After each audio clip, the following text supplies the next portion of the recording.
One day at the hospital where I am employed, I unexpectedly crossed paths with Jessica, a friend of my mom.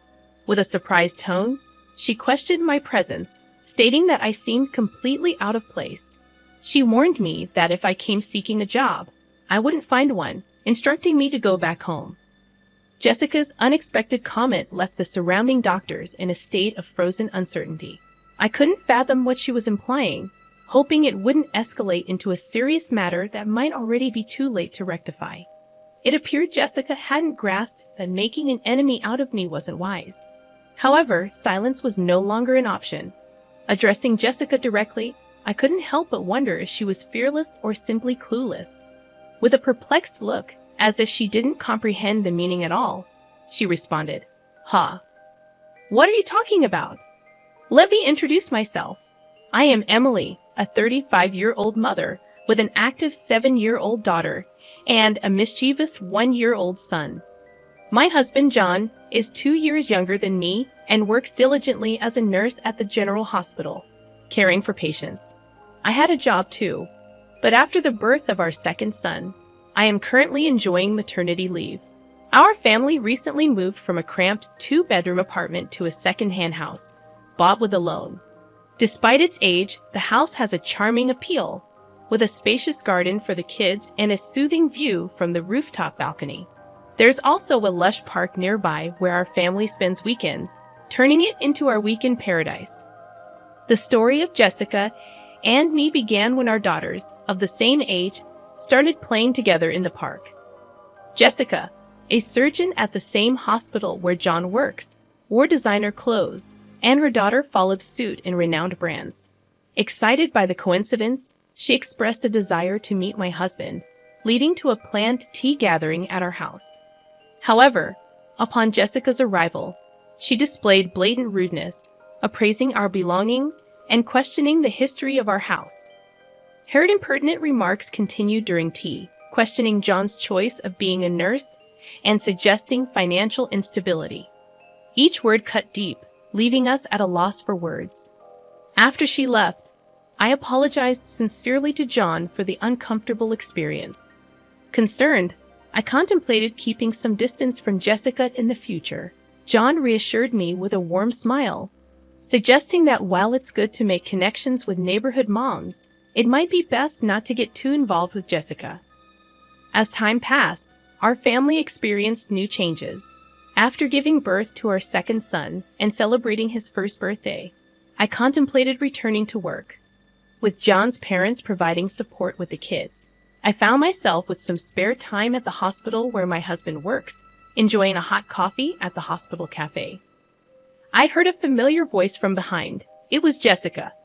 "Oh my, isn't that Emily? It's been such a long time." "Hello, Jessica. How have you been?" "Good. What brings you here today? Are you here to see John?" I inquired. "Yes, just some errands. Maybe a job interview or something. It must be tough on just John's income, right?" Her words dripped with sarcasm, and she grinned smugly. Wanting to avoid a troublesome conversation, I responded lightly, "Well, something like that." However, Jessica continued probing with a searching gaze. "This hospital has various stores, right? So where are you working part-time? At the convenience store? Or maybe the restaurant?" After a brief silence, I curtly replied, "Sorry, it's about time for my appointment." I left the keg quickly, moving swiftly through the hospital. I took the elevator to the top floor, heading to the director's office for an important job consultation. After about an hour of discussion, I made my way to the large auditorium of the university for my next appointment. There was an important announcement from the director scheduled that afternoon, with all the hospital staff gathered. On the way to the auditorium, I ran into John. "Oh, John, that's great. After the director's talk, let's go for lunch together," I suggested. "Sounds good. It's a bit of a walk, but how about pasta?" he offered with a smile. "The pasta place behind the hospital sounds good. I haven't been there in a long time. I'm actually looking forward to it." I agree happily. Lunch with my husband at the hospital was a rare treat. In the hallway to the auditorium, I ran into several doctors, engaging in brief conversations while exchanging greetings. John moved ahead quickly, and I followed at a leisurely pace toward the passageway leading to the auditorium. Along the way, I happened to meet some colleague doctors. "Emily, it's really been a while, and I heard you had a child. Congratulations from the bottom of my heart." Warm words of congratulations were exchanged. Another doctor joined in. "Emily, you were such a big help here. We've been in quite a stir since you left," he said with a laugh, hinting at the struggles. Then, another one asked with interest, "Is your return imminent?" Despite such inquiries, the reunion was comforting, filled with nostalgia and relief to see my colleagues well.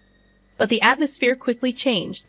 Jessica suddenly appeared and asked curiously, "Emily, why are you here? Are you heading to the auditorium by any chance?" "Yes, that's right. I have some business," I responded modestly yet clearly due to the presence of several colleagues. But Jessica's questions only grew. "But the gathering is only for doctors and nurses, right? Why would a part-timer be here?" she asked, not hiding her skepticism. Her remark brought silence to the corridor, a silence that seemed indicative. "A part-time lady like her?" a doctor muttered. "Is she okay, I wonder?" Another doctor murmured worriedly, not wanting to be involved in unnecessary commotion. I tried to weather Jessica's words. However, it seemed to only incite Jessica. "Why are you ignoring me?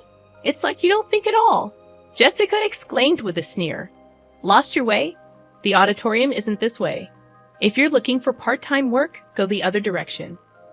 Now please leave," she commanded, looking down on me.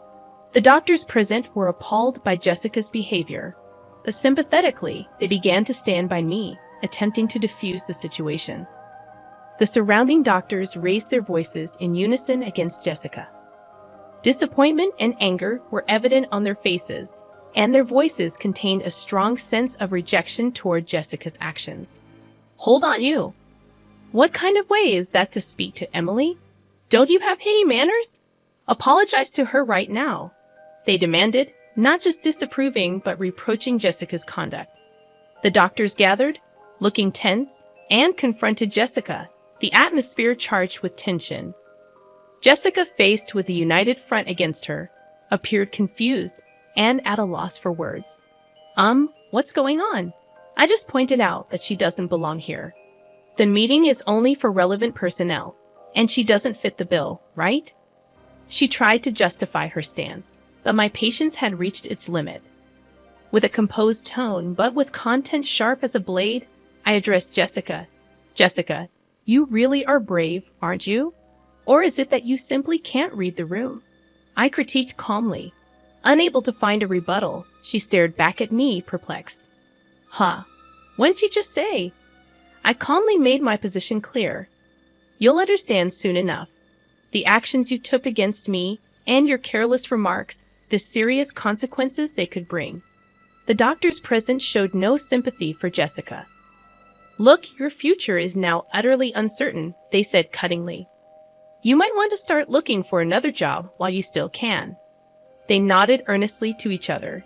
Clearly cornered, Jessica was still unable to hide her panic and anger.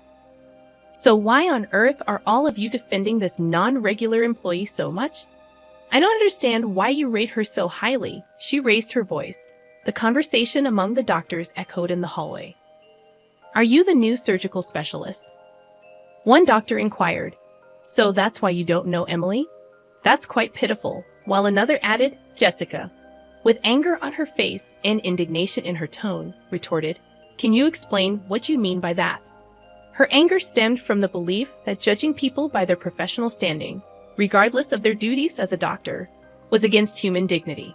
The fact that someone with such values was in our workplace was deeply shocking to me, and I couldn't help but feel distrustful. Jessica seemed unaware, but in fact, I was the very person she should respect the most.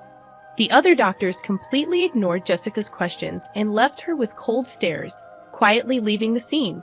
Then, I stated calmly, "Well, Jessica, we can talk more about this later. You may find my husband's position as a nurse pitiable, but no matter how hard you try, you can never be like John. Besides, the fact that you find meaning in competing shows a great misunderstanding on your part." Jessica became flustered. "Wait a minute. Who on earth are you? You're not just a part-timer, are you? She raised her voice. I smiled secretly and replied, As I've already said, you'll come to understand shortly. And with that, I hurried off toward the auditorium. As I entered the auditorium, a large number of doctors had already gathered, and the director stood in front of the screen. Thank you all for gathering here during your busy schedules. Today, I would like to discuss the future direction of our hospital. He began and then proceeded to make an important announcement. Seeing John in the crowd, he approached me and whispered, Emily, good timing. I happened to overhear a bit earlier. Was there some trouble with Jessica? Yes, she did point out something minor, but it's not a big deal, I replied. Interestingly, it seems she has misunderstood me for a part-time worker at this hospital, I replied. John looked incredulous and responded, No way, Emily, as a part-timer? We couldn't help but suppress our laughter at the absurdity of the situation. Amidst this, the director concluded the explanation of the annual business plan and moved on to a significant personnel announcement. As you all know, our hospital is well-staffed with an adequate number of doctors and nurses. To further improve the quality of our medical services, we plan to actively implement overseas training programs. The first training is scheduled in 2 months, and we will select 5 doctors and 5 nurses for it, he declared. This announcement was met with cheers from the attending doctors, and everyone was excited about the prospect. Overseas training meant an excellent opportunity to learn about the latest medical practices in the world. Since it was the hospital's first initiative of its kind since its establishment, everyone's eyes sparkled with the news. The director continued solemnly, yet with an undertone of expectation. Now let's proceed with announcing the names of the rest who have been selected. As he spoke, a silence of mixed tension and anticipation fell, and the names of the chosen 10 were called out one by one. Although John's name was not called this time, his expression did not show disappointment. He quietly watched with a sense of celebration as each selected individual stepped forward. Addressing the 10 lined up on stage, the director asked, Are all of you ready in spirit for the training? Please share a word about your enthusiasm and determination. He gently encouraged them. Each gave a brief, resolute speech, reaffirming their strong intentions. After everyone had spoken, it was finally Jessica's turn. With proper decorum, yet confidently, she said, I am truly grateful for this valuable opportunity for training. I aim to contribute to the further progress of our hospital with the cutting-edge medical techniques I will learn abroad, she said with a polished greeting. Afterward, she turned slowly towards where we were seated and continued with her unique assertive tone. However, this hospital has inexperienced nurses who continue to fail the national exam and impudent individuals who attempt to attend medical conferences despite being non-regular staff. I intend to improve and transform all these aspects. Jessica's provocative declaration changed the atmosphere of the venue, and the looks directed at her turned icy. Her words highlighted the hospital's tensions and how dangerous youthful overconfidence can be, especially the director's sharp gaze seemed to freeze the room, adding significant weight to the situation. The director, maintaining his composure, asked, Jessica, that was about those 2 sitting there, wasn't it? His smile was calm yet did not reach his eyes. You said there were unsuitable people mingled in here, right? Confidently nodding, she answered, Yes, exactly. There are those unfit for this noble assembly, she answered with conviction, remaining composed. The director responded, Street Emily, could you come forward, please? With this unexpected invitation, I, who had been merely an observer, suddenly found myself at the center of attention. Confused and starting to lose her confidence, Jessica questioned, Why? Why are you calling her name? She struggled to grasp the situation, and the director, showing disappointment towards Jessica, said with a quiet voice, Jessica, I am disappointed in you. Emily, please introduce yourself to everyone. Taking a deep breath, I recounted the beginning of my career, important milestones, and my temporary step back to become a mother. I continued, Hello, everyone. It's been a while. I am Emily, the chief of the medical department. I apologize for any inconvenience my maternity leave may have caused. but I will be resuming my duties next month. I look forward to working with you all again." Jessica's voice couldn't hide her surprise. "Wait, she's the chief of the medical department?"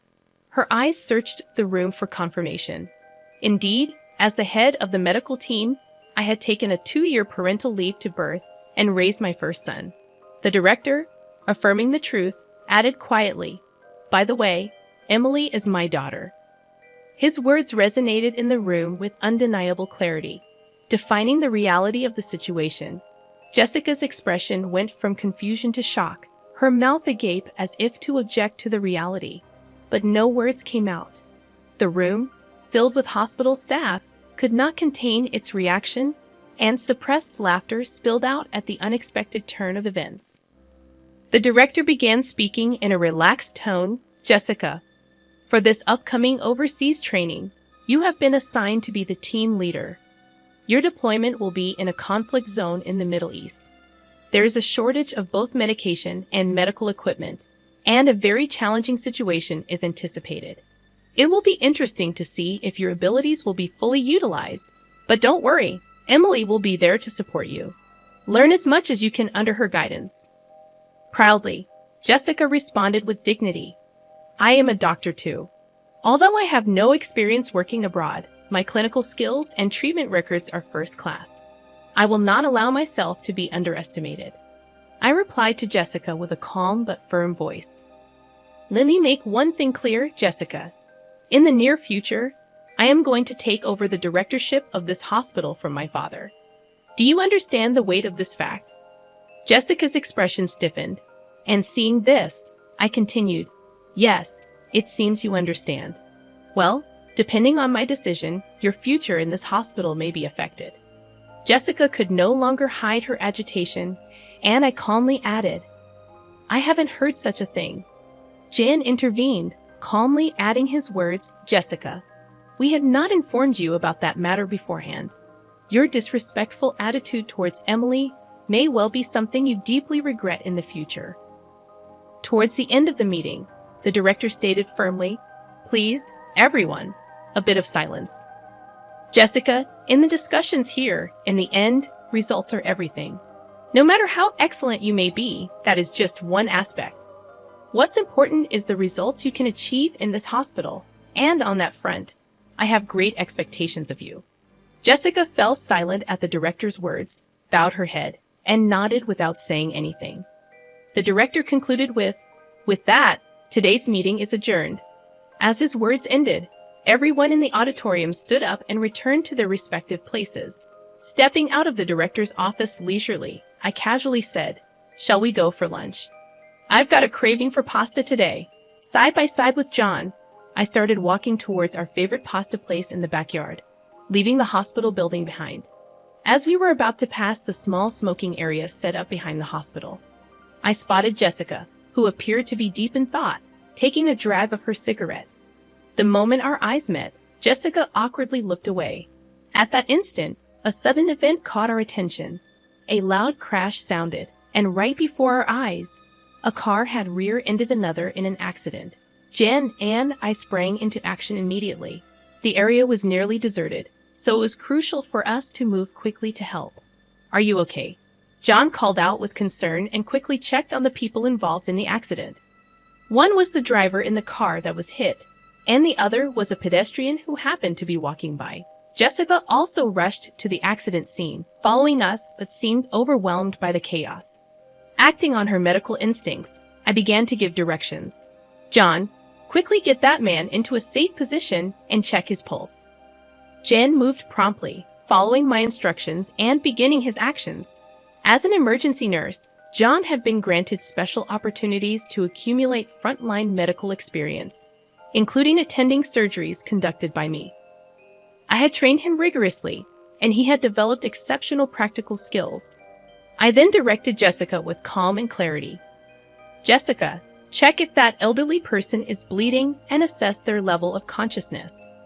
However, Jessica seemed paralyzed by the seriousness of the situation, standing still without moving. My voice grew firmer as I insisted, "Jessica, do you understand what I'm saying? Please respond quickly." Her voice had a hint of tension as Jessica replied, "Ah, yes. What should I do?" Her panic was evident, and instead of helping, it seemed to add to the confusion at the scene. I rebuked Jessica firmly yet patiently. "Don't you know what to do in an emergency? I doubt you're even a surgeon." Jessica responded with an attitude that could be perceived as anger, saying, "That's not true. There's nothing I can't do." However, her actions, though active, clearly lacked effective measures, and she was just bustling about the scene. I then looked to John. "John, could you measure that elderly person's blood pressure and make sure there's no bleeding?" I gave the orders with composure. John promptly replied, "Understood," and began to prepare for controlling the situation. The accident scene began to regain some order with a swift response from me and Jan. John spoke to Jessica with an unusual sternness.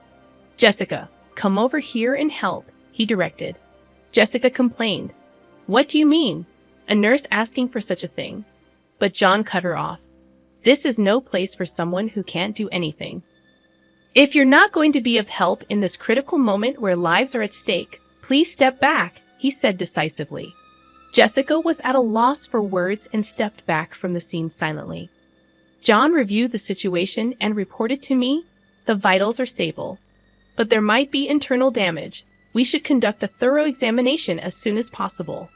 As professionals, they demonstrated readiness to collaborate with other medical staff around them, doing their best for the patients. I directed the response with a steady demeanor. "Let's begin the procedures then. The driver over there seems to be disoriented, but I don't see any serious symptoms. Let's move him out of here." I then turned to Jessica.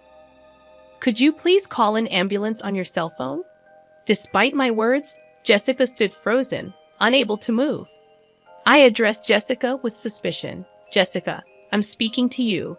Do you hear me?" Jessica seemed confused, hesitatingly murmuring, What's the number for the ambulance again?" Jan intervened. "Just give me that phone." He stepped in and took over, arranging for the ambulance. About 5 minutes later, police and fire department personnel arrived, and the once chaotic accident scene started to be sorted out gradually. People gathered, including doctors, department heads, medical students, and even professors. But without being disturbed by this, I spoke to Jessica with calm and stern emphasis on the gravity of the situation. "To be frank, Jessica, your actions earlier were more of a hindrance than a help. What exactly can you say you've accomplished?" I posed the direct question. Jessica was silent, unable to answer. In the medical field, every minute, every second can determine the outcome. This is not a place to protect your ego. Jessica's voice was barely audible as she apologized. "I'm sorry." The crowd at the accident scene quietly observed their exchange, and the director himself was also present. Jessica just seemed out of place and embarrassed. I continued, addressing Jessica. "You've looked down on Jan as just a nurse, but the fact is your positions are different. There's no meaning in comparing you and John. He is one of the most competent nurses in this hospital. Can't you see now how powerless and insufficient your actions were in this situation?" I confronted Jessica with the truth. Jessica retorted somewhat stubbornly, "If I had more experience in emergency situations, I could handle it perfectly well." But John sensed the uncertainty behind her words and calmly exposed her vanity. "You're always driven by a desire to have your accomplishments recognized. However, contrary to the superficial appraisal, your actual skills in the field are still immature. You've just demonstrated that fact yourself," he asserted. He continued, adding insult to injury. "You say you'll gain experience in emergency treatment in the future, but this moment is also a practical situation. Given your current state, it's unlikely you'll have further opportunities to experience the field in the future." Jessica's confidence began to show cracks, and she seemed on the verge of tears, conscious of the surrounding eyes. Yet, the medical field, dealing with lives, demands proper judgment and strictness. Therefore, I had to convey a decision that would impact Jessica's future. "Jessica, I regret to say this, but your name will be removed from the Overseas Training Program candidate list," I declared. Jessica was taken aback. I looked to the director for confirmation. Father, this decision is acceptable, correct?